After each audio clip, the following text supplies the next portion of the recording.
if you free up all of this like labor expense, theoretically, asterisk, you could have like the 30-hour work week with the same amount of pay. We're on the cusp of being able to start a restaurant that is entirely run by robots, which actually we were talking about starting a restaurant, and that would be freaking cool, actually. And we could like improve our environment, Yes. by like moving away from like antiquated fuel systems and like moving into the future. But there's so much pushback from that, and a lot of it always boils down to the job argument. All of these things could not have been foreseen by the people of old, who thought, oh no, we're gonna lose our means of livelihood if these automobiles take over. But that's really not true. Actually, it's a lot better, and you don't have to deal with horse poop.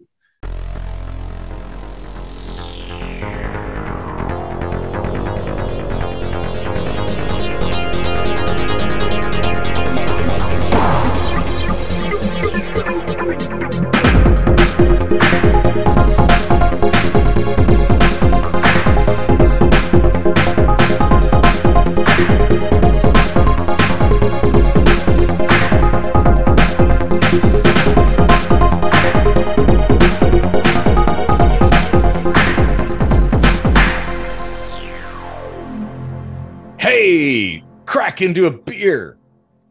Wait, gotta flip the tab. There, crack into a beer. Welcome to another Kitchen Sink Microscopy. I'm Erik Rosenblatt. We'd love it if you'd like, share, and subscribe to the channel and stuff like that. We dig it. Ooh, snap into a space dust.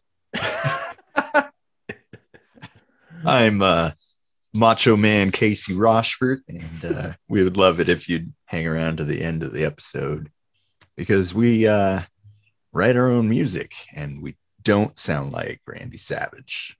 Well, sometimes, maybe. Usually. Yeah. There may be a song or two, but you'll have to dig through our catalog and find which one that might be. Yeah, you're going to have to listen to everything. Everything. Which reminds me, we just had a new album come out on streaming platforms such as Spotify and iTunes and yada yada.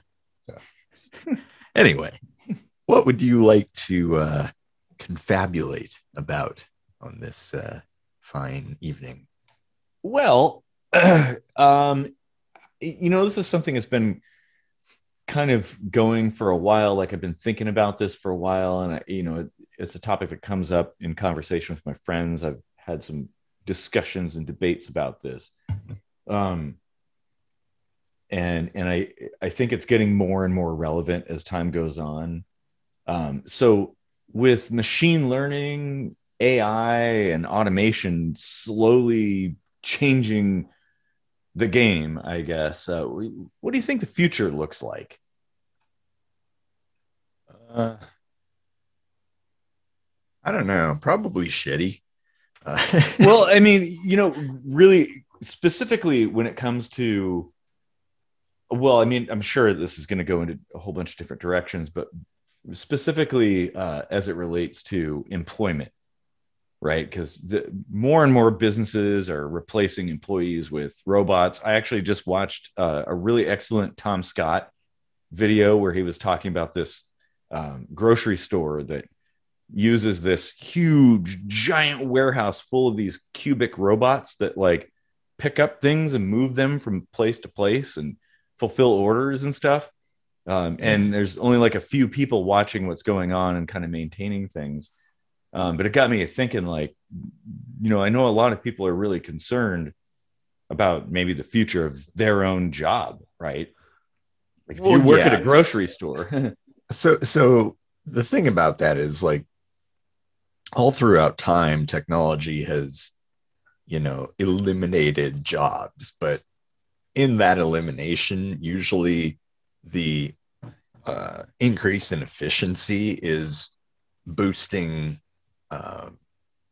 the need for jobs in other arenas that you could just kind of like transfer to, I mean, sure, there's some people that just want to do one thing for the rest of their lives or whatever, Yeah, you could be a cobbler.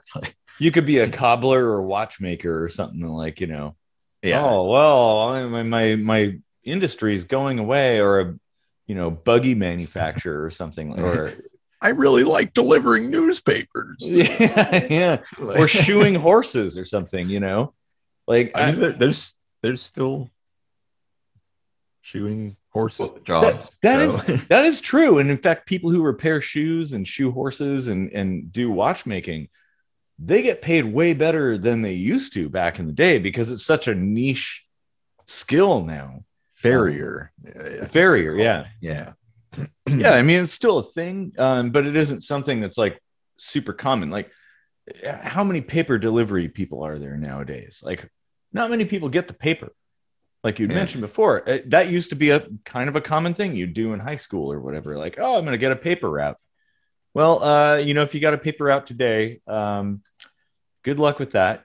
You might make like $6 a month or something. But yeah, and that's kind of my thought on that, is that all of these technological changes just simply shift opportunities to different realms. Back in the day when like a paper route was a cool thing, or a POTS phone repair, like a lineman or something was a thing. Like, nobody thought that programming would be a good line of a good career to go into, but now it's like a really good career. Like that job didn't exist back then, and it does now. It's like a kind of a good direction to go. So yeah, like the times are always a changing. Yeah. Like, I mean, cooking used to be like a shitty paying job, and now some people can actually make a pretty decent living at it. So things just shift over time. But the thing that people really aren't grasping as like a positive from automating more jobs is that, okay, so there's going to be a caveat on this, but it's like, if you free up all this like labor expense, theoretically, asterisk, you could have like the 30-hour work week with the same amount of pay that you would take home from like a 40-hour work. Like, you could get paid more to work less and have more time to have hobbies or relax or whatever, which would like then make you not only happier, but a more productive worker, and like everything would just thrive. The asterisk is that greed will always prevent that from actually happening. Well, and greed goes both ways, but yes, you're correct in that that is definitely a factor. Now, obviously, that doesn't apply if you're running your own business. Automation could actually make you more effective at running a business, whereas like instead of having to have a whole bunch of employees and employ a whole bunch of people, you could run it. You could be a one-man band, basically. Have a bunch of robots or machines or computers doing the stuff that a bunch of other people would have had to pay all kinds of people to accomplish what your dream is, whatever it might be.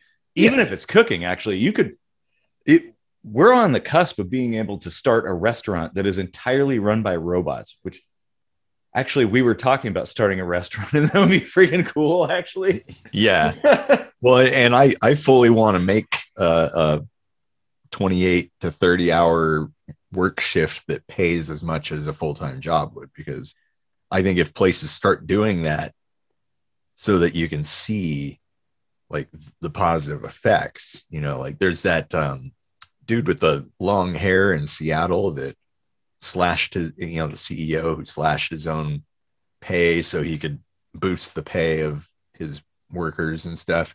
And like over the years, like they've still been turning profits, and they've had like super happy people and like high retention rates and stuff. Things like that need to actually occur so that people stop going, well, that could never work. And then Well, it's yeah, like, well, here's exactly. the data. Yeah. Yeah, evidence-based kind of operation. Yeah. You have proof that yes, in fact, it does work that way. Yeah. Or it can, I guess. It obviously depends. Different industries work differently, but certainly. Well, take my industry, for example. Like, not all automation is robots. And even if it is, doesn't mean your job goes away. So, like, if I have a little 96 well plate that I have to pipette a bunch of reagent into each one, like, let's say it takes, a minute to, spend in any one well, that would be like an hour and a half of like doing this and like wearing out my thumb. But then you make these like 12 channel ones and it's like, and it's done in like 6 minutes, Yeah, exactly. And that frees you up to be able to do more things like study information, look at the data, whatever. And they also have robots that do that, but you still have to like load whatever it is that needs to go into the plate and program the thing to do it. And, like how fast and how much of what and blah, blah, blah. Like, there's always going to be a human element. Like, absolutely. And that's something that like has always been sort of my belief about this. When I get in discussions about machine learning and AI and stuff and automation, that we can look at the careers or work that's being supplanted by machines and say, oh yeah, that's gone. Well, yeah, it is. But what isn't considered in those arguments is the new opportunities that emerge from these machines, like the being able to cut out all of that extra work yields new jobs. Yeah. Like, because the fact is, people like to work. People like to be productive and produce and do things and to create. Like, that isn't going away. The human side of things, like, we want to do stuff. And so if you cut out the drudgery and the danger too, that's another factor that where robots and machines are very helpful, is, the risk. And in fact, a lot of time spent on job sites is spent mitigating risk, putting on PPE and harnesses and safety stuff like meetings. That. Yeah. Meetings about safety meetings, man. Exactly. So if you don't have to worry about that, you can worry about something else that might actually be a lot more productive. I mean, how many times do you have to go through the same stuff over and over and over again? Well, and even beyond productivity and automation, like, just speaking more to like the aversion to, quote unquote, getting rid of jobs or whatever. Like we're saying, more jobs crop up, especially when you create new pipelines for things and new technologies entirely. Like, there's going to be a plethora of new talent needed, and like talent that can be translated over, and we could like improve our environment, by like moving away from like antiquated fuel systems and like moving into the future. But there's so much pushback from that, and a lot of it always boils down to the job argument. It's like, that's true. And do you think there's no jobs whatsoever required for like cleaner energy? Yeah. Well, and you don't think they have something in common that you could maybe translate that into a new job? Sure. Like, I used to mine oil. Well, now I can mine Bitcoin or whatever. Yeah, I don't know. Yeah, exactly. And that's something that like, yeah. Well, what was I going to say? There's too many thoughts now all of a sudden. Oh yeah, like, so okay, imagine the farriers back in the day, right? There's and horse buggy manufacturers and the whole industry around horses and carriages and all this stuff, the infrastructure that people had built and people worried about the jobs and everything. And then all of a sudden the automobile comes along and everybody starts freaking out like, oh my God, if this car, this newfangled thing, this comes in, like all these jobs are going to go away. Well, it actually hasn't. In fact, the number of jobs have increased as a result. Yes, you don't have people dealing with horses and you don't have people starting up stables in various towns and things like that. You don't have hitching posts or buggy whip manufacturers anymore. All that stuff's gone. However, in its place, you have countless gas stations, you have auto repair shops, you have tire shops, you have people that do mods on cars because that's a thing. Window tinting, that wasn't a thing in buggies, but apparently you could start up your own window tinting business or car stereos or something. I mean, all of these things could not have been foreseen by the people of old who thought, oh no, we're gonna lose our means of livelihood if these automobiles take over. But that's really not true. Actually, it's a lot better, and you don't have to deal with horse poop.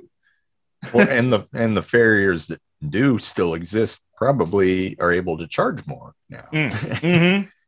The lack of competition. Well, that's what. Well, and also being a niche market. Yeah. It's a very specialized skill now. So yeah, sure, they could charge a lot more than they could before. And there's still a demand for that. So if you're really, really into horses, I mean, and there's people who pay money to go horseback camping, horseback riding. So if you're really into that, you could do that. But most people have moved on, and I think we're better for it.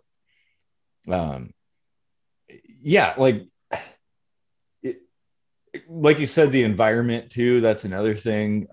Improving efficiency. And in fact, that's another thing that's really awesome about machine learning. To me, growing up, I was a child of the 80s, so I've seen things like Terminator and things, and I get a little concerned when I think about stuff like Skynet, right? Like, this is feeling a little like Skynet. But machine learning can allow us to solve problems that we cannot solve ourselves. Yeah. And not at least not within like a reasonable time frame. But and there's an absurdity to fearing things like artificial intelligence, like rising up and taking over. And that's just because like there's no real conceivable way to create the dynamic interaction. Like we don't even understand emotion enough to create some kind of programmatic engram that AI would have. In Star Trek, Data having no emotion, that made a lot of sense, even hundreds of years in the future, just because that's something that's going to elude mankind for a long time. Sure. And while science fiction is useful as a cautionary tale about, hubris, I guess, and basically like maybe be a little bit wary of treading in the waters that you're treading in. I think it's reasonable to be careful. But science fiction, such as things like Star Trek or Minority Report or whatever, you name it, Terminator, like it's fantasy. Those are fantasy. Those are made up things that like the real world doesn't work the same way as Hollywood. I can't stress that enough. And not just science fiction, but all fiction. Everything from medical TV shows to, you see all the fails with like guns and stuff. Like it's not the all-seeing eye of competence. It's actually incompetence, but it's artistry. And so that's how we should perceive it. Maybe we should be careful about playing God in some situations, but just because we do things with genetics or computers or robots or whatever, and they kind of seem really similar to some really terrible movie that you've seen in the past, doesn't mean that it is going to result in that. Yeah. Because I think ultimately the desire to take over or whatever is ultimately, you know, ambition is an emotion. Yeah. Really, if you think about it, you know, if you took away emotion, you probably wouldn't have any, well, you definitely wouldn't have any desire to do anything. You would have to be told what you need to do, you know? Yeah, no, of course, that's not to say that like some nefarious person couldn't get in there and like fiddle with the algorithm. But I mean, yes, you can directly command it to do a bad thing, but it's not going to compound upon itself without further instruction. Yeah, you know? And it wouldn't necessarily act on its own behest. Yeah, it's like, oh, I'm programming you to kill that guy. Well, he's just going to stop after that. He's not going to go kill the entire and room, looking at like Asimov's like rules for robots and stuff, you know, that like it's so absurd because a lot of those rules are based on human understanding of concepts that machines even to this day don't comprehend. But there's this sort of maybe it's probably based on ignorance, and it's not. I'm not like belittling people, but it really is. It's like a lack of understanding of how systems work that brings about this fear of you know, and it's probably perpetuated by fiction and Hollywood and whatnot, TV shows and stuff. They're a lot of fun, but it's not fact. If you fear something, you should attempt to understand it. And in understanding it, you'll realize like, no, it's really not that big of a deal. But I don't think enough people really are inclined to try to understand things. As I think it's pretty evident throughout history, especially recent history. I can't remember if I had you watch this video, but there was a quote unquote sentient android made basically that was like self-aware and stuff. But all of it is just really complicated and, you know, fine-tuned programming, much like data, you know, like things that you wouldn't normally think are emotion-based or, you know, individuality-based are things like inflection and voice. And, you know, like this particular like real life android is actually pretty good at it, but you could still tell from just the cadence of it, her speech, I guess I'll, you know, like assign it like personhood and gender. You know, you could kind of tell that there was something like mechanical about it, or you know, methodical, or you know, just lacking well, shit like that, like you know, there's absolutely no pauses for thought or crafting the next sentence. It's all just like created in an instant, has the inflection, but there is that noticeable gap of thought. You know? And people don't understand that that's a thing in language. Very true. Language, you know? Yeah. And I mean, thinking back, the ELIZA program fooled even some of the best psychological scientists into believing they were talking to a real person. Your age-old question, how do we know this isn't a simulation? That's how, because when you watch movies, nobody is ever like, you know, pausing for thought. They've memorized their lines and they just spew them out. You know, some of the good actors will maybe throw a pause in, but it never feels organic ever. It's programmatic. You know, you're watching a movie. So like, this is how you know reality is real, is thought. You can observe thought without even realizing you're observing. Ooh. Oh man, I don't I've necessarily. just proven we're not in a simulation. Well, I don't know that you necessarily have, but you've raised some really interesting points for that particular discussion, which I assure everybody is coming. It could go in a tautological direction, but I Mhm. feel like that's a pretty good marker. Yeah, It's very subtle. that's true. Oh man, wow, there's a lot to think about. I want to go back to the 30-hour work week really quick because you brought that up. Sure.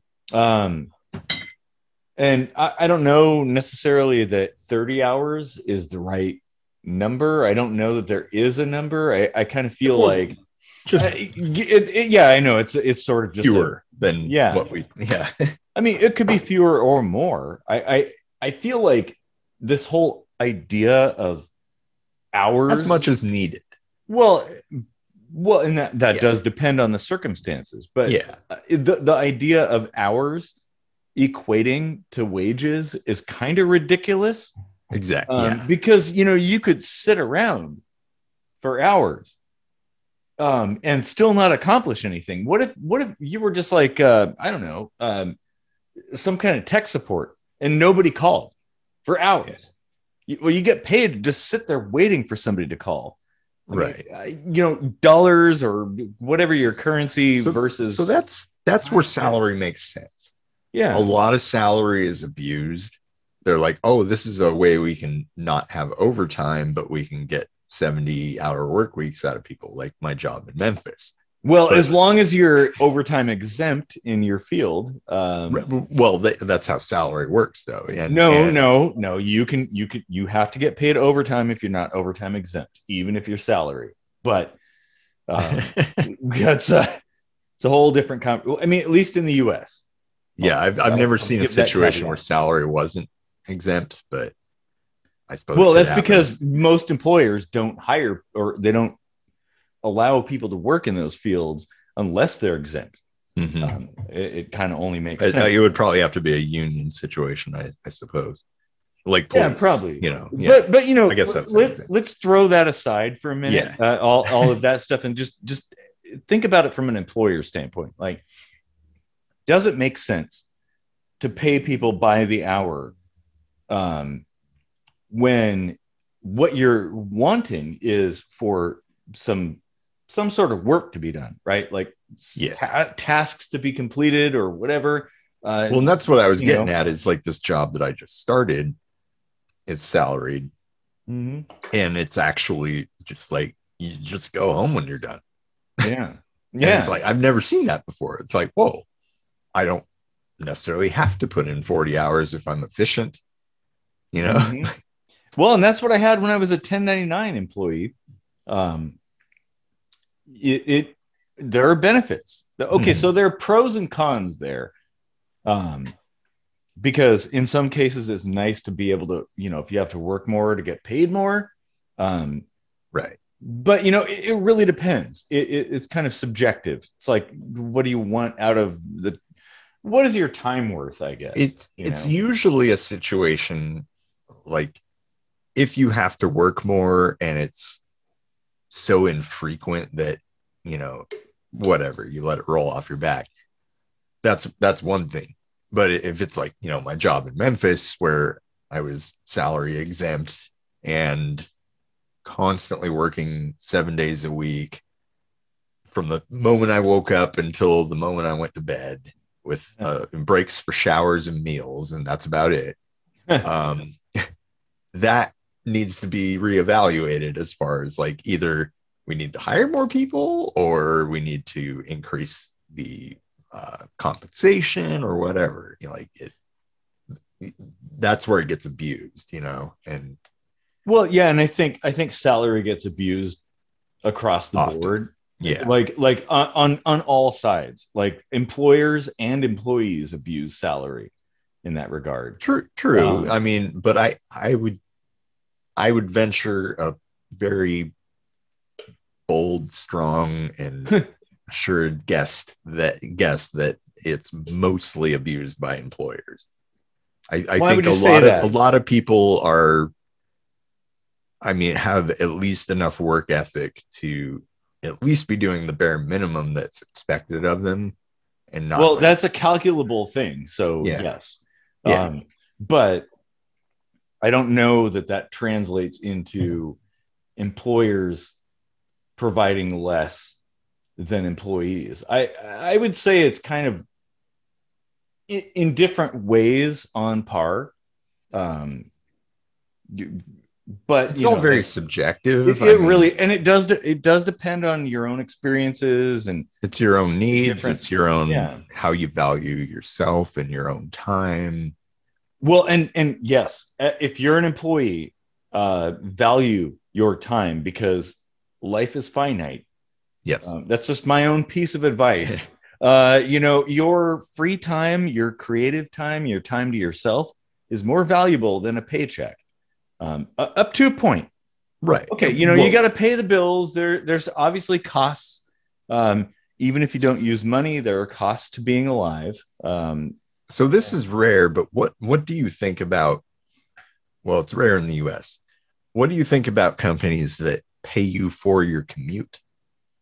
I actually got into an argument with an employer once about that very thing. Because originally, well, as an employee, I was supposed to work in let's call it Parkland. That was where the company center was housed. But they would send us off to all kinds of places, be it Portland, San Diego. They were on, Israel was on the docket. And they did not want to pay travel time. And I'm like, okay, here's the thing. Your company headquarters is minutes away from my house. Like I could drive there in like 20 minutes. So when you ask me to fly halfway around the world, you're taking me away from my family, if I had one, my loved ones, my own personal space. And I didn't sign up for that necessarily. So I think if you're asking a little bit more, like they wouldn't pay you even a day's wage if you were on a plane. No, but I gave an epic Picard level speech about that. And the CEO was like, "Oh yeah, you got a good point there. Well, okay, I guess we'll pay a half, like one way." And I'm like, all right, well, that at least is a better first step. That at least is something, right? And that's the thing. I fight for stuff that I believe in. I'm not going to cry over it. I'm not going to freak out or bitch about it. It's like, no, I'll fucking fight for this shit. Yeah. I mean, I agree with you. Like the minute to minute, hour to hour thing is a lot of crap, because if you have business halfway around the world, you should be looking at it as the job as a whole, right? Yeah. Like if you cannot possibly complete the task without flying halfway across the world and back, what's it matter if you pay those days, because like it's something you couldn't have achieved otherwise. So that travel is the work for that chunk of time, right? Yeah, yeah. And I'm sure that was probably in your speech in some form.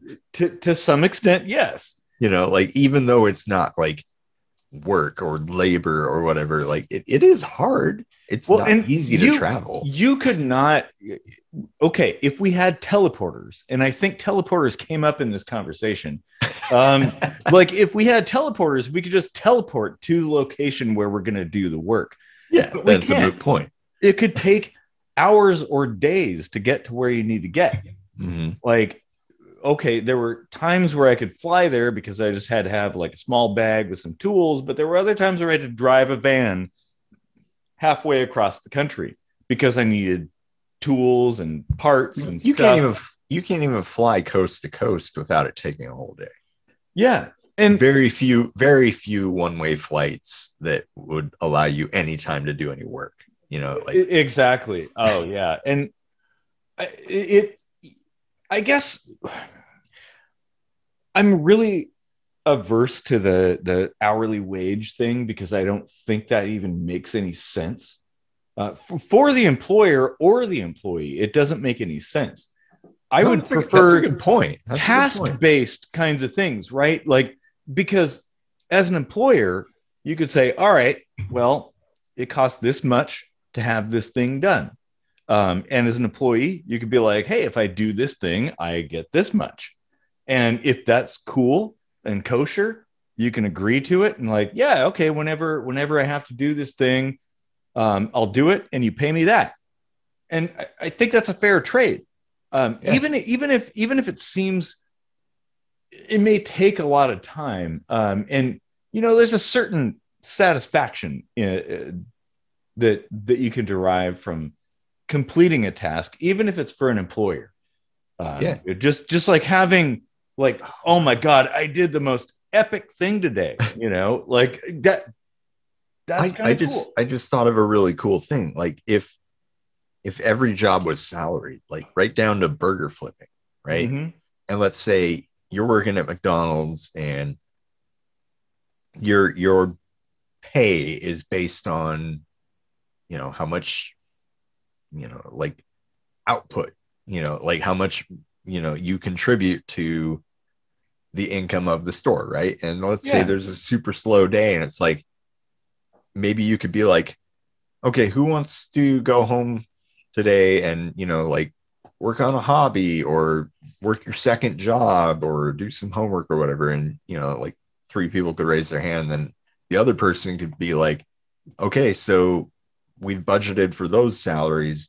You get all of their salary for tonight because you're going to do all the work. And if you get slammed, we're going to expect you to like step up, Yeah, and pay per unit is, I think, pretty fair. Well, and it benefits everybody because as an employer, how much it's going to cost you per burger. As an employee, well, the more burgers I make, the more money I make. And, if they're quality, you make even more. Especially if return customers and all this stuff happens, like you're a valuable employee. I don't get the whole hour thing. It makes no sense because time isn't even real. Yeah, but that's a whole different conversation. I mean, well, it is and it isn't. Like I've constantly been like, I wish I didn't have to go to sleep right now.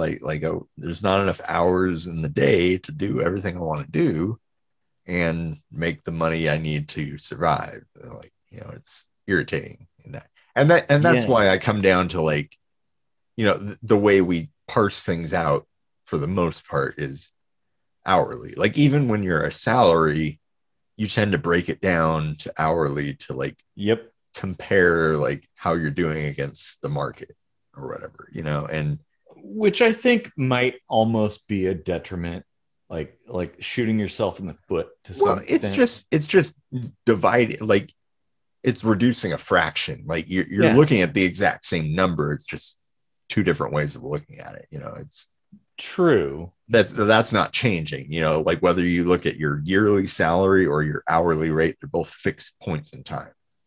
So now of course you can't necessarily compare day to day what you do. It just depends. Right. Yeah. Especially depending on the job, Oh yeah. Well, and that's the thing. Like I think like if you make 30 widgets a day every day, well, that's one thing. But if you make 500 burgers one day and 10 the next day, you maybe shouldn't like treat those the same way. Exactly. And it depends on what those widgets are, whether they're burgers or they're, fine watches or something. Gadgets and Gazmos. Yeah. Like, I mean, I don't know. I think, well, they say comparison is the thief of joy. And I would be inclined to agree. Well, it depends on how the comparison goes. Well, and what you're comparing, yeah, that is very true. But I mean, comparing yourself to others. Um, you compare yourself to your own self, and that's something that I like about grading systems that involve improvement. I remember, well, the only class that had like a comparative improvement grading system was PE. So, how much you sucked when you came in versus how much you sucked when you went out. That was your grade, that's a fair way to look at it. Like improvement, bettering yourself. And I think people should be looking at their own selves that way. But not necessarily because you're not your job. Don't worry about that. If you can make are your job. Yeah, I knew that was going to come up when I made a Red Dwarf reference. But people are capable of much greater things, and I think those are the things that we should be aspiring to. Yeah, we definitely are not our jobs. This conversation is going everywhere. Yeah, I knew it would. Like, you're definitely not your job, but it's okay to like slip into that role. And I think that is a powerful thing if you like take it that personally. Mm-hmm. But you do have to be able to like separate the two. It's not an all or nothing situation, right? Exactly. Was it like a Wendy's employee, I think, or somebody, Burger King or something? Like this guy was like the best customer service person I've ever seen. Like totally happy, engaged with customers, like that's something you should aspire to. If you're gonna be a burger flipper, be the best burger flipper you can be. Do you remember the Jack in the Box on 6th Avenue in Tacoma? Like there was years ago, there was a lady that would always sing to you at the drive-thru. Yeah. Oh yeah, yeah.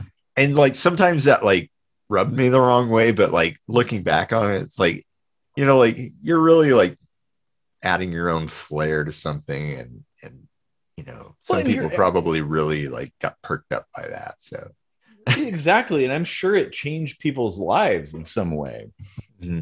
Like, yeah, how many? I mean, I still remember it. Like exactly, and a random drive-through fast food interaction. Like, yeah, and how many times have you driven through a drive-through and people are like, "Here's a fucking burger," and give you a sack.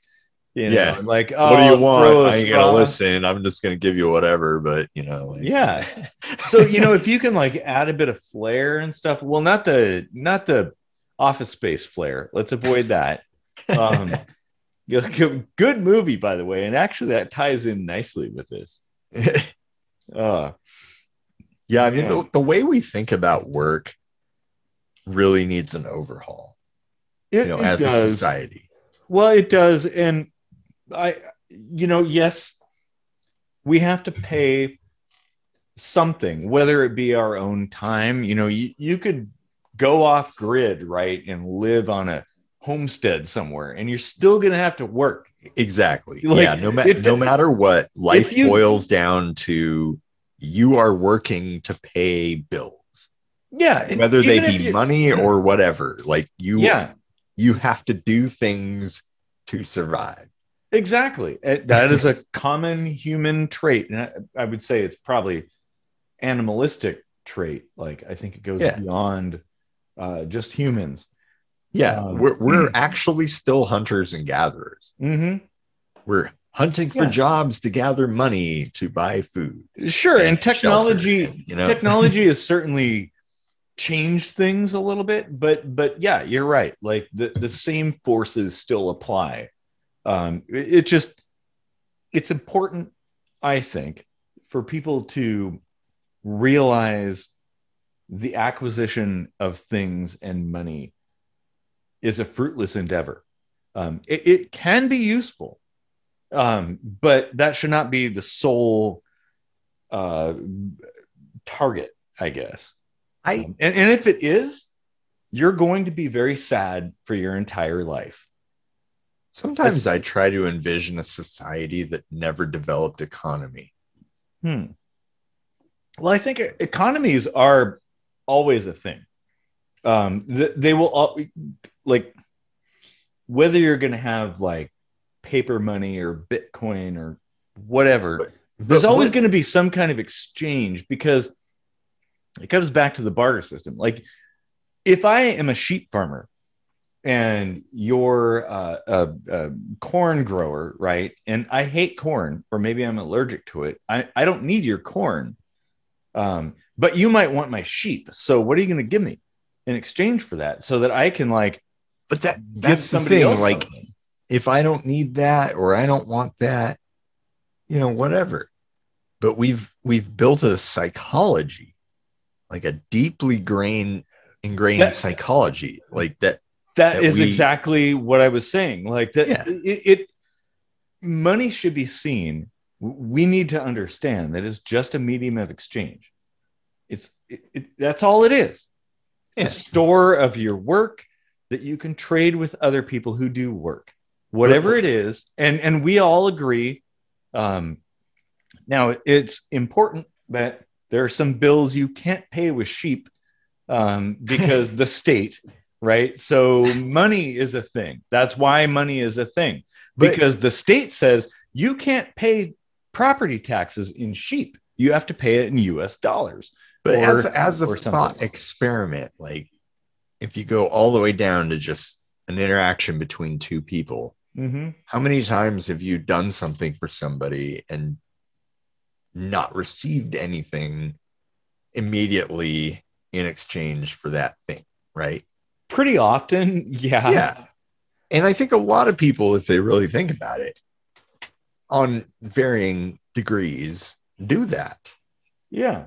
Because I think that's a natural thing. Like, there's a threshold, and in each of us it's different, where we think like it feels weird to ask for something in return for this. Like, it came easy to me. Like, it was no skin off my ass. I wasn't doing anything anyway. Like, it was great because we got to have a conversation while I did this thing that I'm good at and you're not, like, whatever. Well, yeah, imagine there's somebody drowning, right? They go out swimming in the ocean and they start drowning and they're flailing around, and you're a good swimmer.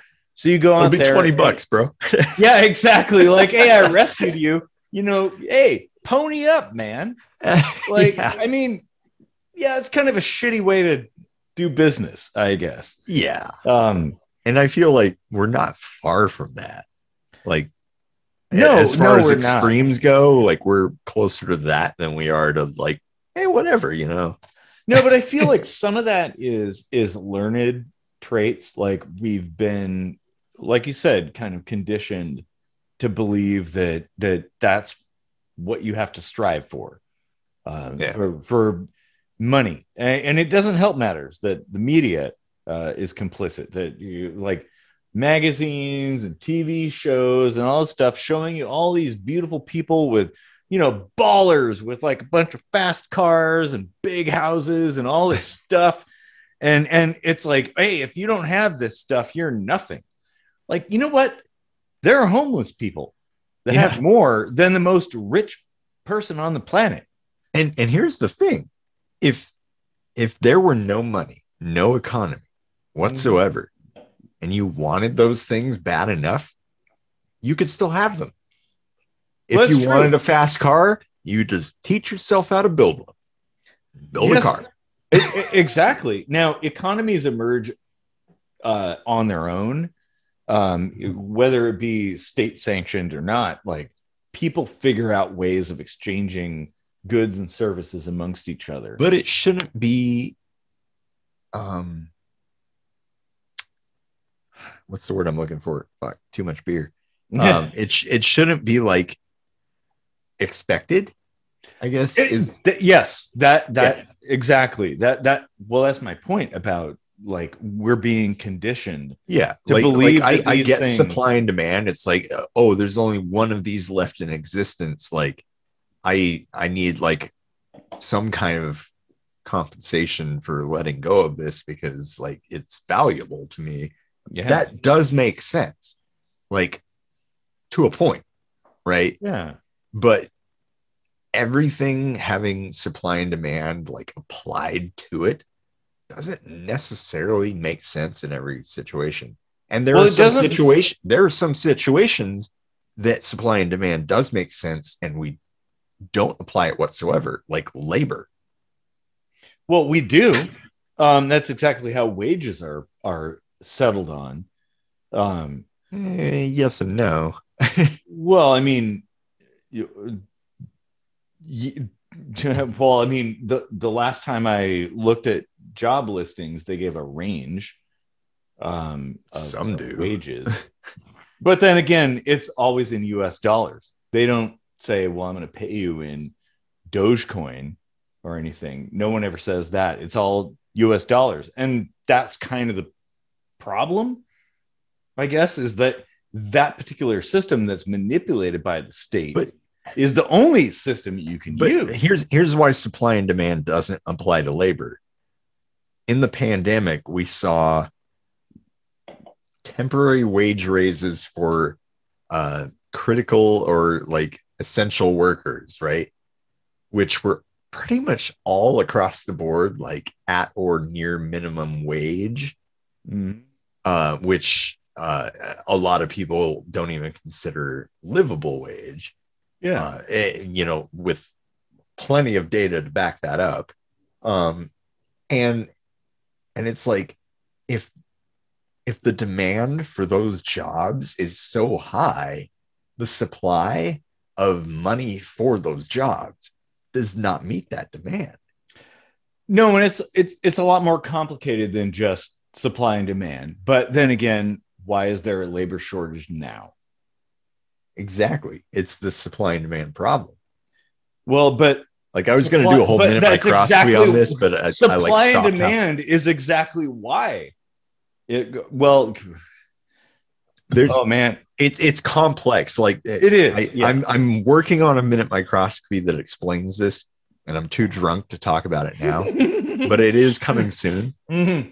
And there's this pattern, right? Of we supply this because there's a demand of that, but there's almost like a donut hole where it gets missed, right?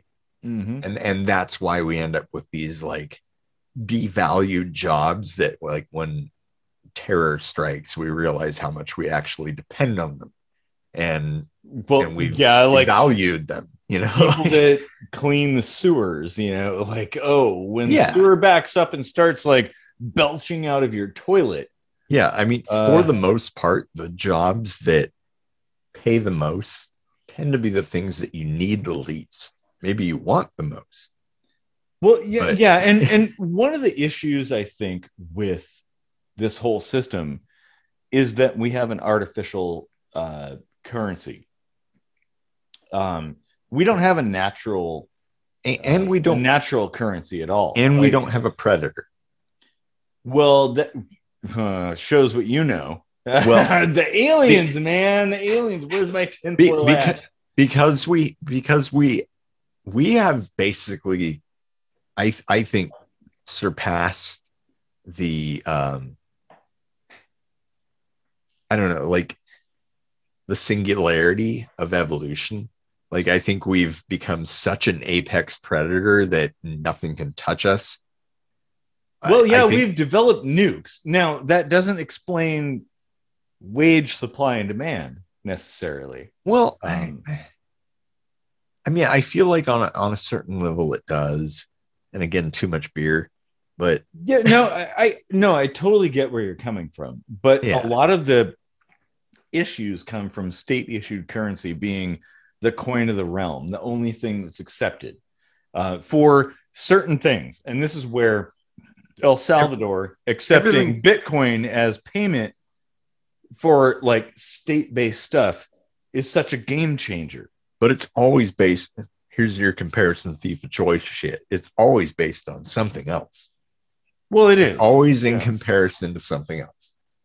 That's true. But There's how no way else around can it. you build a system what if it's ephemeral? Like there's no comparison for anything.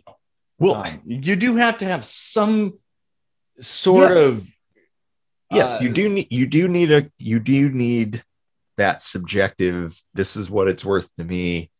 That's what I value that at. well, but it's more Kind than of that. barter system, but that's variable depending on individual interaction. It is. And scarcity does make something more valuable. That's why like gold and silver have been kind of like Scarcity mediums of and demand. exchange.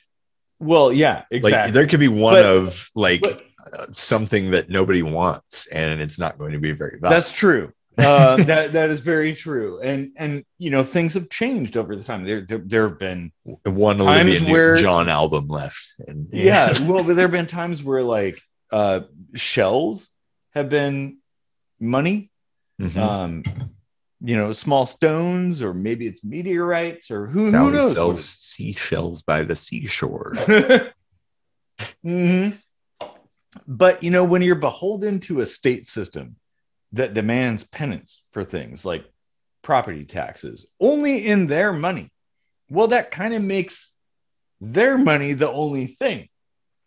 And that is exactly why the dollar is in the US, at least. Well, probably across the world, actually. Everything in the only world thing. is based on our dollar. Yeah, we're basically the reserve currency of the world. Yeah. I'd like to do a minute microscopy about that one, actually. Yeah. Oh man, because Saturn barter, like you and I participated in this, and I loved this idea.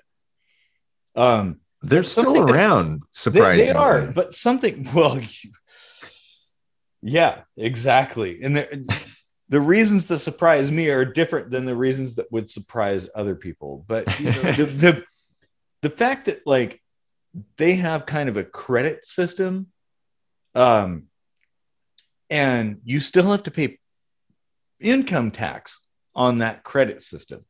So imagine if you only dealt with Saturn barter. You didn't have a dollar to your name, but you had skills. So you mow some lawns, you do some roofing or whatever. Maybe we should quickly explain how Saturn barter worked.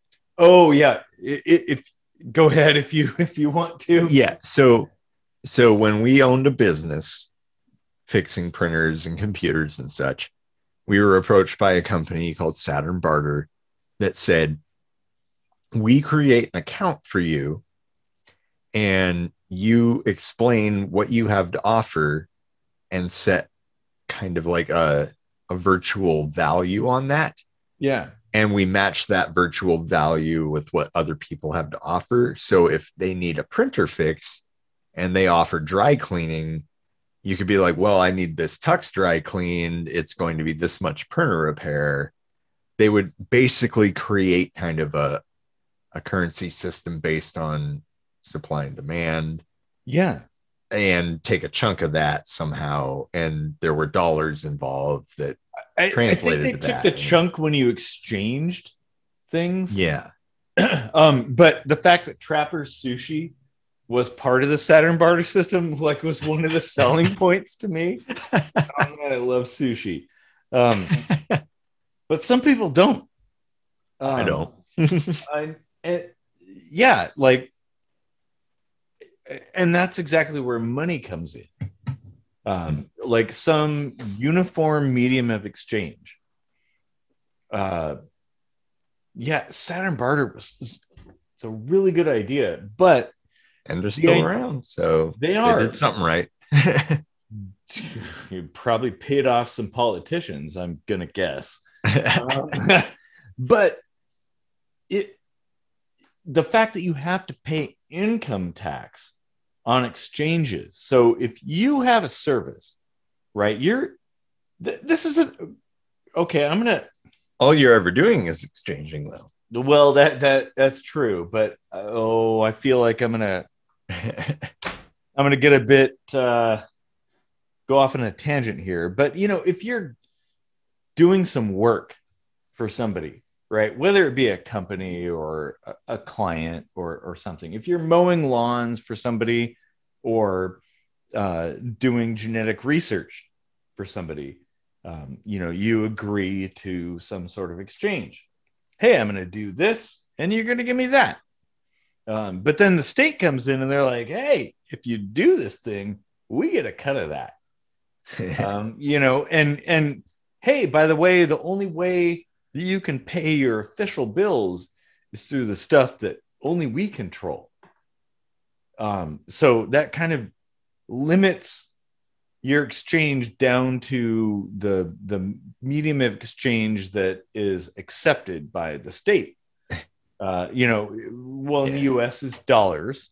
And it's like, oh, you're exchanging something? Give me a cut of that. Oh, you've sold something? Give me a cut of that. Yeah. Oh, wait, you're in a county? Give them a cut of that sale too. Oh, wait, you're in a city? Give them a cut of that too. Oh, wait. There's always something. It gets completely nuts. It's like impossible to keep up with. I mean, to some degree, at some level, maybe that's just Washington because they're very tax happy. Not just Washington. It's everywhere. Washington has a lot of tax. It does. The only thing we don't have is state income tax. Yeah. State income tax. Yeah. But everything else is fucking taxed up the ass. But they're working on it. We're going to be California pretty soon. The thing is, like, if you and I, right, so I'm like, all right, I can fix cars, right? And you're like, well, I can cook. And I'm like, hey, I'm super hungry. Can you cook me an awesome meal and I'll fix your car? Yeah. Right? We can agree to exchange that. But then, the state comes in and they're like, well, we've assigned a dollar value to the cooking and the car repair. So you both have to pay tax. And oh, by the way, now you're a business. So you got to have, that's only, tax and all this other stuff. That's only if a place like Saturn Barter involves himself in the exchange, though. What the government doesn't know won't hurt them. Applies. Yes. That is very true. Now there's only so far you can go with that. Yes. Because there's no exchange of government sanctioned currency, there's really nothing they have to say about it, right? Well, theoretically, if you wanted to barter yourself a sex worker, I don't see why that shouldn't be legal. I agree. I'm going to cook you an awesome meal if you suck me off. Yeah. Hey, where do I sign up for that one? I'll teach you a few dishes. Well, I can cook a mean quesadilla. Oh man. But at some point, systems become big enough that they threaten the status quo of the state, and the state brings down the hammer on people. And how often does that really happen? I mean, have you seen the videos of cops arresting people running lemonade stands, little kids? No, it actually happened. But how often is that actually happening? Well, often enough that it pisses me off. But that's only kids, we should all be able to trade freely and engage in business as we see fit, and not be beholden to anybody else to pay taxes or bills. I mean, fucking B&O tax. Let me just say that. I hate taxes as much as the next guy, but I do consider them like a necessary evil, just because the whole is greater than the sum of its parts, and you can do a lot more for society using tax than you can with relying on the goodwill of others. I would. Okay. I would disagree with that. Demonstrably. I will wholeheartedly disagree with that then. You know, all you have to do is look to the track record of the state. Like, look at Seattle and the homeless issue. Like, how much money have they spent and how much have they done? Okay, yes, but it's easy to look at the way things are and judge how you think, you know, in comparison to how you think it should be. But without tax, imagine how much worse it could be. Like, I don't know that is. I feel like, and I'm not logically maybe fallacious. not necessarily with homeless, right? Because like, yeah. even tax systems don't give a shit about the homeless, but like prostitution, the drug war, you know, potholes, though, like, well, you know, like people that don't travel on 3rd Avenue aren't going to chip in for fixing potholes, but you know, like, okay, potholes is a good example. Like my tab tax continues to go up. I'm gonna have to pay like almost $100 to renew the tabs on my 80cc scooter. Yet this entire city is full of fucking potholes. It gets more expensive and the potholes get greater. So I don't see where things are actually being solved. But if none of them were ever fixed, it would be nothing but potholes. Like, the nature of concrete or asphalt or anything, it degrades over time. It's entropy. It's scientific. Well, okay, I agree with you about entropy, but yeah, they used to be much better in the 80s. So what did they do in the 80s that was so much better than now? I don't recall there being more or less potholes back then, but that's because I'm older than you. I mean, by a bit. I'm old enough to remember doing a bunch of 360s down a cobblestone road in the ice in the 80s. Yeah, okay, so. Yeah, there are still cobblestone roads in Tacoma, which I think is cool. I hate it. Like, they're awful. Well, and that's exactly how you ruin your suspension. Yeah. But that doesn't matter how slow you go, you'll fuck up your car. Oh, yeah. I'm not even going to try on my motorcycle on this spot. No. Don't do it like anywhere off of I Street. Oh, bad news. But, you know, because I don't know that because there have been some successes doesn't mean that the design is 100% a successful design. Well, I'm not arguing that by any means. There's always room for improvement. That's true, but then what's the incentive to improve when basically you have a monopoly? And you demand at gunpoint penance from. I mean, I'll agree with you on the monopoly. The gunpoint thing, I feel like is a little bit of a slippery slope. I don't see that happen really ever. Well, how do people get arrested? They just like, oh, I guess you got me. Hey, I'll go willingly. You know, even if I disagree with you. I'm pretty sure most of those interactions don't involve guns being drawn from their holster. Oh, so cops don't carry guns, do they? Well, you carry a gun. Does that mean like anything I do that you've asked me to do? People was contingent on you having a gun on your person? Look. People don't comply with cops because they don't have guns. They comply with cops because they do have guns and they could potentially use them against you. Oh, really? You don't think there are some people out there that think you should just pay respect to cops for the sacrifices they make? Well, because I hear a lot of that fucking rhetoric. There are some people, but has nothing to do with the guns they carry. For those people, yes, but that doesn't mean that that's exactly why everybody complies with cops. Well, and not everybody does.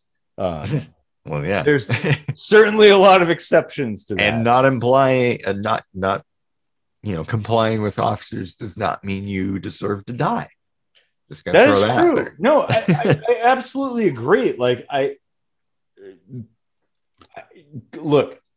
I hate that particular idea of culture. Like, let me say, I think we're actually a lot more in agreement than we are in disagreement. Yeah. There are far more things that we agree on in this conversation, even if it seems to the outsider that we might not necessarily align. I think we align on a lot of things.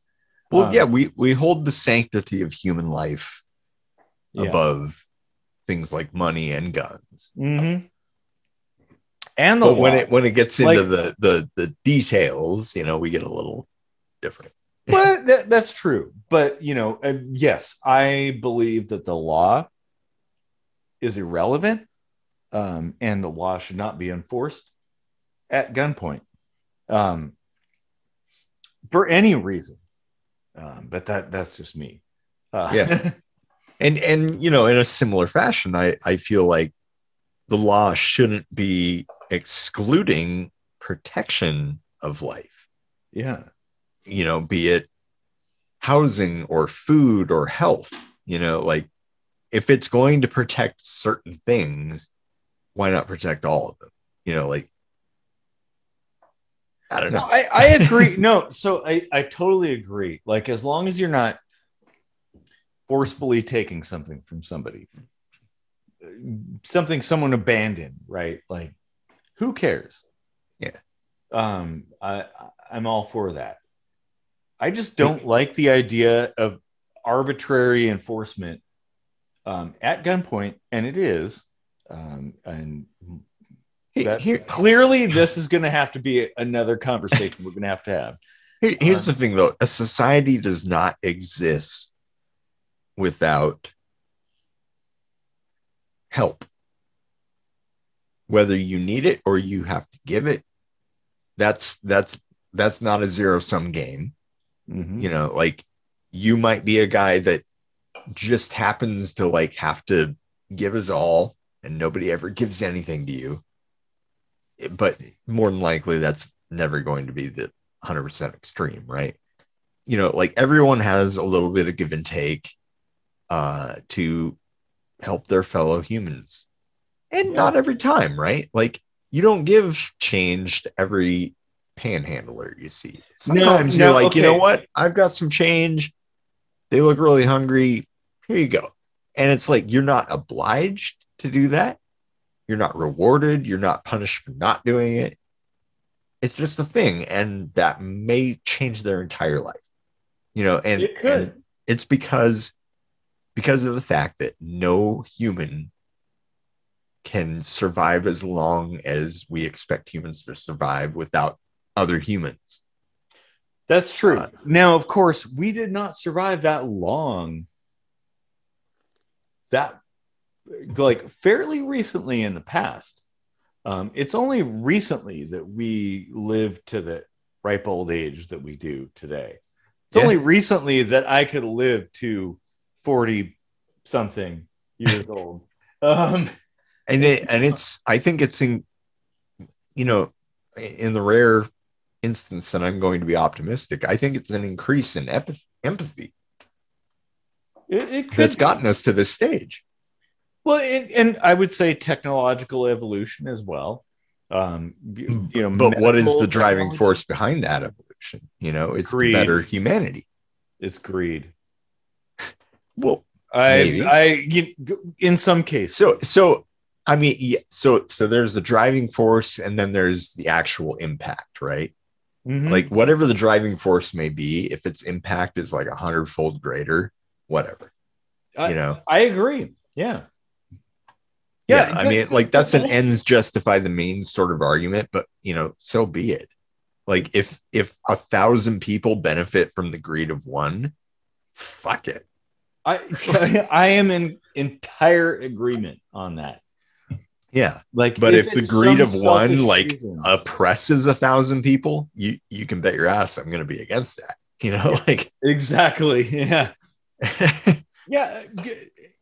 And that's kind of why I think we actually agree on a lot more than we think we do.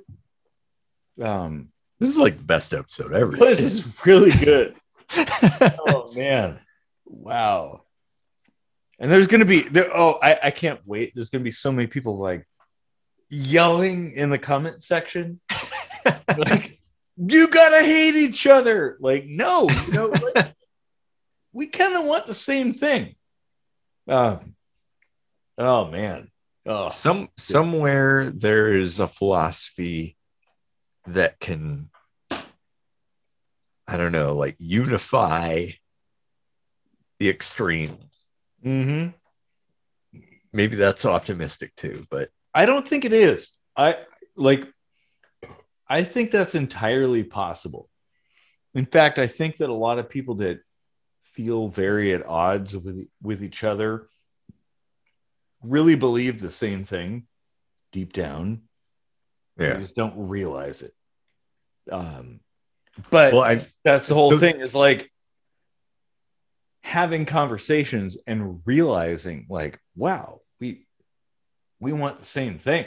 yeah. Like we just want to help people, like, oh shit. Like I've mentioned this guy a few times, but there's a guy that I mostly interact with on Facebook, and we don't agree on a lot. But when we hang out in person, obviously we get along, and that's just because of like social interaction and conversation and finding common ground and stuff. But the other day, like I kind of stuck up for him in a particular thing against cancel culture, right?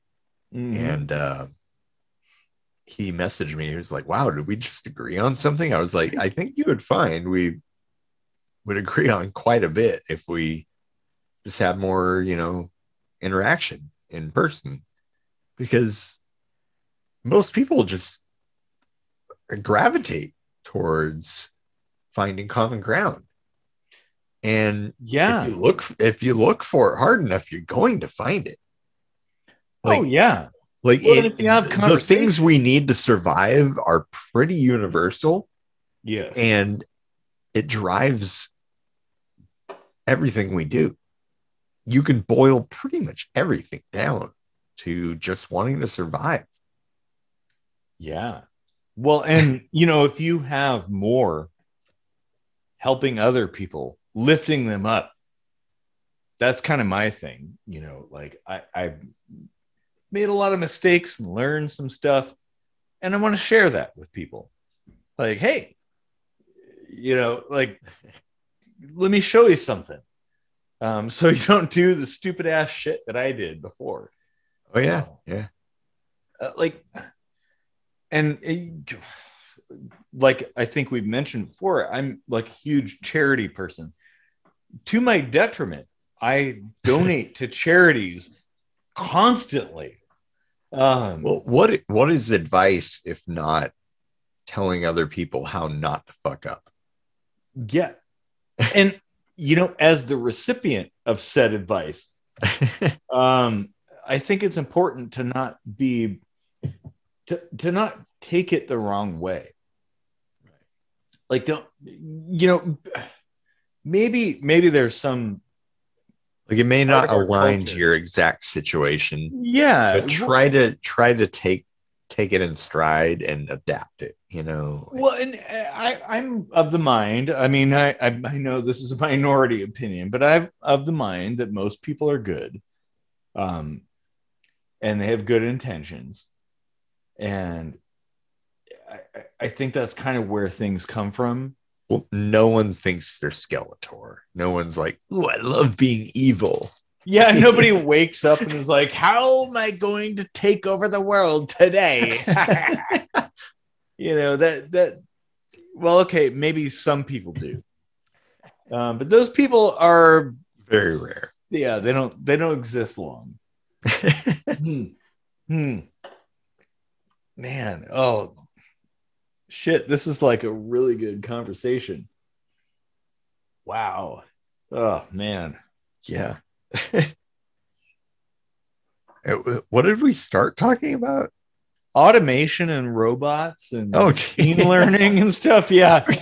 I mean, we should probably come back to that at some point. But I think we pretty much covered all the major things. I mean, we kind of got to the core of it though, because We kind of did. Yeah. like automation has this implication that you're replacing a human being, not just a job. You're replacing a human with a machine. And there's so much more to being a human than there is to being a machine. Well, and here's another thought. Humans built machines. We made the machines. Is this gonna be another simulation thing?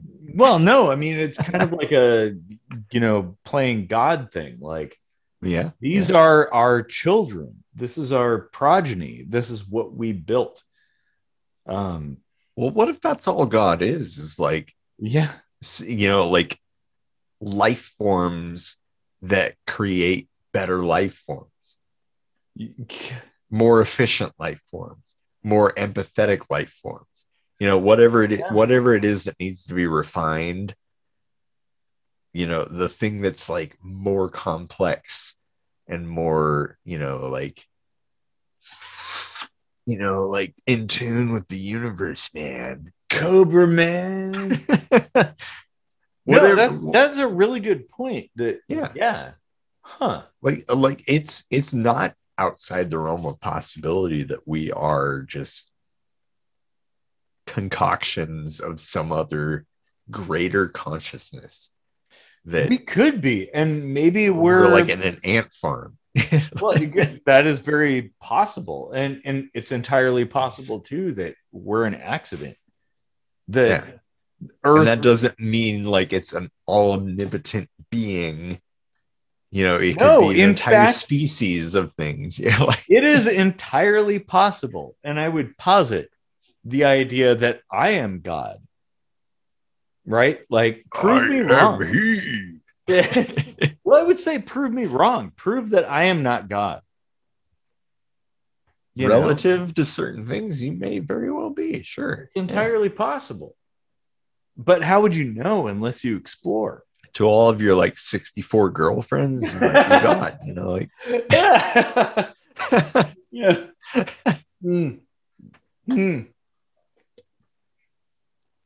Erik, God Dick Rosenblatt. Yeah. Go lawnmower man. I'm God here. Oh man. Such a good movie. Although it goes back to that whole idea, like, fantasy is not reality. Like, just because there was a really good movie that moved you doesn't mean that's exactly how things work. Things work the way they work. The imagination can do more than reality. Yes. Which At is least why, as far as we can comprehend. Yeah. Which is why books are much more powerful than any movie. Because, you build your own reality around that. Oh man. Wow. Well, I'm hoping we're making sense here. I mean, we're like an hour and 20 minutes in. And this might be probably a good point to wrap it up for now. But if this subject really touched you, let us know. We'll go back into this one, because I think this one deserves. I don't think we explored all avenues. I think leave a comment and show us on the doll where this episode touched you. Because... Just not on the voodoo doll, please. Because this was a surprisingly deep one. I've already forgotten what we started talking about. Like automation, machine learning. Like how the fuck did we get here? Yeah. from automation. It just shows how awesome this channel is. Yeah. So if we open a restaurant, y'all better come eat at it because you're going to have conversation just like this. I guarantee it. Man, Erik just spit his beer out. I totally did, like all over my arm. Well, and you could come if you want to become a patron and contribute to the creation of said restaurant, by all means, go to patreon.com/KSMBidcast. And this is gonna be the most epic restaurant ever. Oh my God. Like I've wanted to open a restaurant like half my life at least. And this is the perfect catalyst for that. Like, well, this is like Sherry's plus plus. it is Like, it's like Clockwork Orange plus Sherry's. yeah. So you have Sherry's plus, but it's kitchen sink microscopy, so it's Sherry's plus plus. Mm-hmm. Oh man. Like, yeah, like just imagine this show. You're involved. You, the patron, you, the person attending the kitchen sink microscopy kitchen, are contributing to the show. And like maybe your conversation could be on the show. And maybe you work there and cook the stuff that people eat while they're having conversations. Yeah. Or maybe you're a server, maybe you're a patron, you never know. You could be maybe anything. you just eat there and you contribute an idea to the topic cards at every table. Oh man. Endless conversations, endless ideas. This is endless like ways of elevating the human race. Yeah. This is only something that can be crowdfunded. Because if you talk to politicrats or banks aren't going to be like business people, they're going to be like, well, it's never going to work. You have like 10 people that watch your video. Yeah. I don't know. Exactly. So, this is something we're going to have to crowdfund. And I honestly feel I feel very strongly about this subject. Like, I think this is a good idea. And this is anyone that's ever had a deep conversation, just think how you felt after that conversation. Think how you felt during that conversation. Think how you felt before that conversation compared to how you felt after that conversation. Like, the level of elation is almost immeasurable. It is. And, did somebody that you talked to make you think differently? I don't want to say change your mind, but, kind of. I mean, well, let me tell you, like, I could not have been more bummed today. Like, I had a pretty low 24 hours before this show. Mm-hmm. But I am like, I look forward to doing this every week because it lifts me.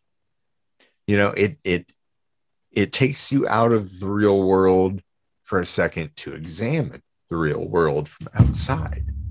That's exactly what I was going to say, like trying to understand things for what they really are. And that's tough when we're encapsulated in this bubble, like, without beer. Oh, yeah, exactly. Hey, drink more beer. We will have beer. Yeah, exactly. Have more kitchen beer. sink microscopy beer. Exactly. Oh, and that'll be free flowing at our restaurant. There's going to be the KSM beer. There's going to be, I would want to have like some very high alcohol content, cheap beer. Well, we should have beer and we should have mead. Yes. Because I know a dude that can do both. So.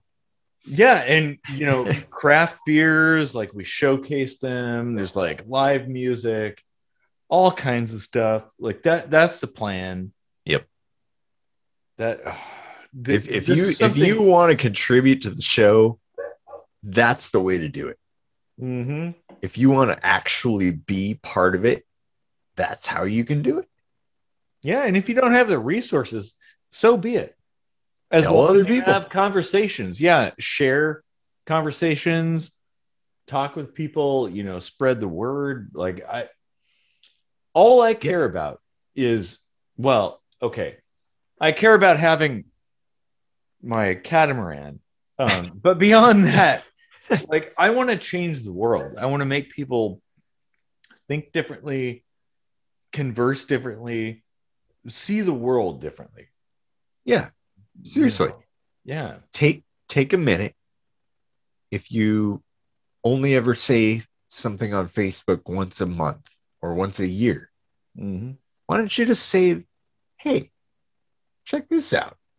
Yeah. This really spoke to me. This was a great conversation. I think you'd like it too.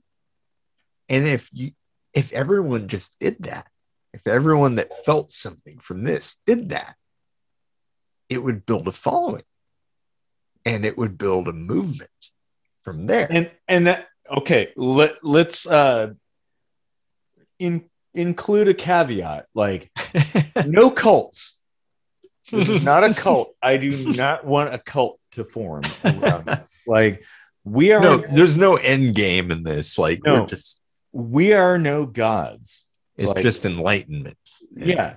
We're just people that think about things and have conversations. Like we're definitely not cult leaders. Like I don't want to be that, even though okay, never mind. There's no spiritual crap or like end game to this. It's just about talking, finding common ground, finding what you have differences on and expounding upon that, yeah, in fact, I think like not having an end game is an important factor. That's like I don't know the answer to anything. Yeah, like if you have the answer in mind, you're just going to arrive at it by whatever means. Yeah, exactly. And that's how cults form. Yeah, exactly. So yeah, like there's never an answer. Even though like I've always thought it would be kind of fun and cute to have a beer where when you drank the last drop, you could see on the bottom of the bottle the word "the answer" at the bottom of the bottle. Well, I agree. That's much better than most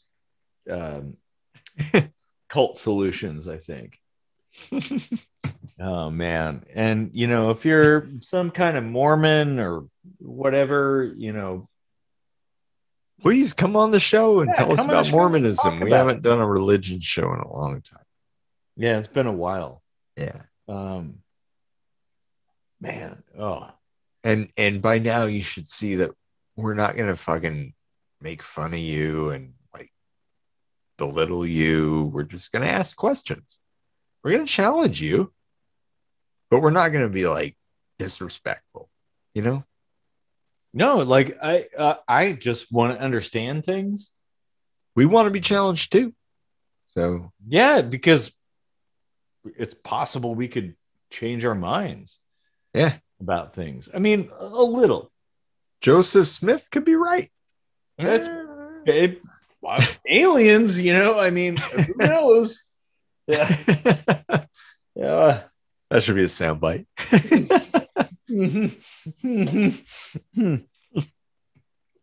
Oh man.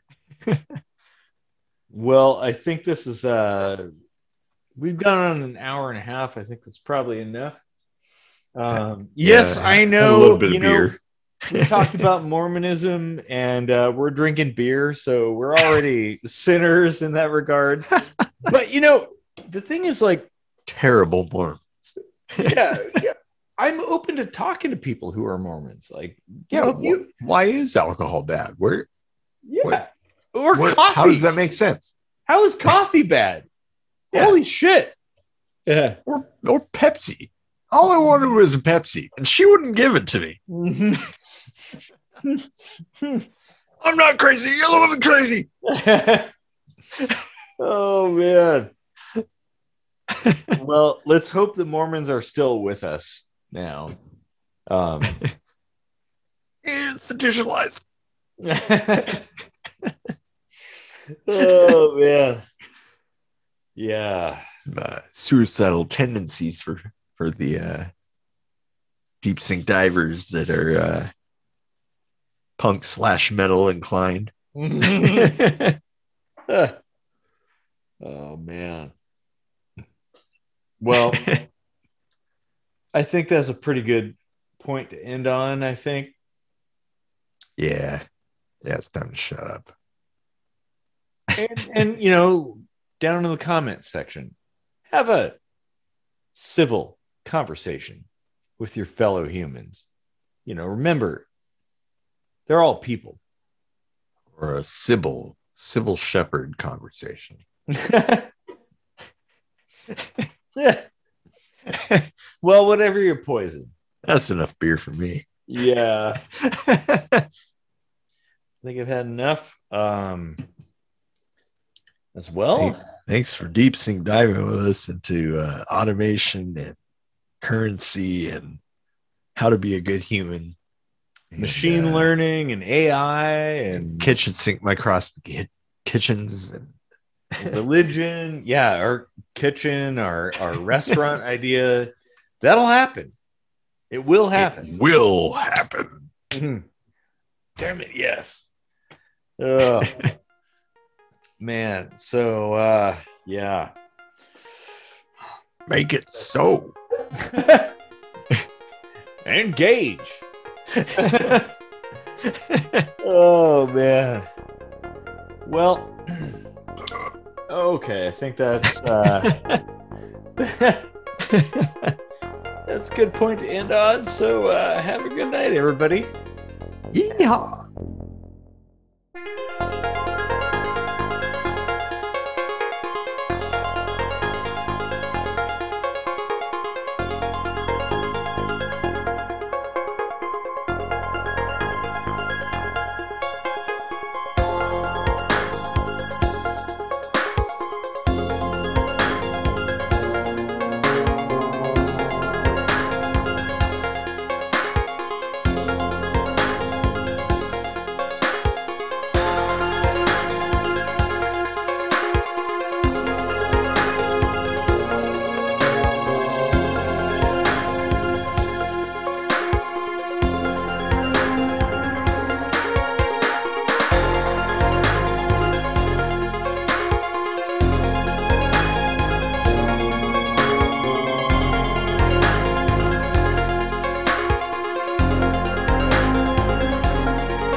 You have a certain amount of beer and you start feeling kind of tired, like I should probably go to sleep. Well, maybe I'll just have another beer.